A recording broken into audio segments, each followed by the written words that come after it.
அஸ்ஸலாமு அலைக்கும் foodies. Road side மசாலானா ரொம்ப பிடிக்கும். ஆனால் அதை சாப்பிட யோசிச்ச உடனே மனசு ரொம்ப கில்ட் ஆகும். இப்போ அந்த ரோட் சைட் டேஸ்ட்டுக்கு வீட்டிலே செஞ்ச மாதிரி இருந்தால் மனசு எவ்வளோ ஹாப்பியாக இருக்கும் தெரியுமா? Welcome to healthy street food series episode 2 roadside masala.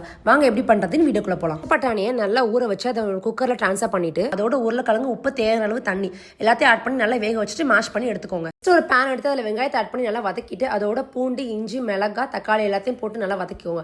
அதுக்கப்புறம் அதை மிக்சர் ட்ரான்ஸ்ஃபர் பண்ணி நல்லா அரைச்சிட்டு அதை ஒரு பேனில் ட்ரான்ஸ்ஃபர் பண்ணிடுங்க. எல்லா மசாலாஸையும் ஆட் பண்ணி நல்லா மிக்ஸ் பண்ணிட்டு நம்ம மேஷ் பண்ண சுண்டலையும் ஆட் பண்ணி நல்லா குக் பண்ணிட்டு ஸ்டவ் ஆஃப் ஆகிறதுக்கு முன்னாடி லெமன் ஜூஸும் மல்லியாலையும் போட்டு ஸ்டவ் ஆஃப் பண்ணிட்டு ஒரு பவுலில் ட்ரான்ஸ்ஃபர் பண்ணிடுங்க.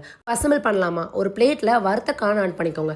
அதுக்கப்புறம் நம்ம ரெடி பண்ண மசாலா எவ்வளோ வேணுமோ அவ்வளோ ஆட் பண்ணிக்கோங்க. நான் டெக்கரேஷனுக்காக மேலே வெங்காயம், ஓமப்பொடி, மல்லியில் ஆட் பண்ணிக்கிறேன். இதை ஆட் பண்ணணும் இல்லை, உங்களுக்கு என்ன இருக்கோ அதை ஆட் பண்ணிக்கோங்க. உண்மையாக சொல்கிறேன், இந்த ரெசிபி அவ்வளோ சூப்பராக இருந்துச்சு. எங்கள் வீட்டில் எல்லாரும் ரொம்ப விரும்பி சாப்பிட்டாங்க. நம்ம எல்லாரும் இந்த ரெசிபியை ட்ரை பண்ணிட்டு எனக்கு கமெண்ட் பண்ணுங்கள். நாளைக்கு என்ன ரெசிபின்னு தெரிஞ்சுக்கிறேன். மறக்காம ஃபவுசி ஃபாலோ பண்ணிக்கோங்க.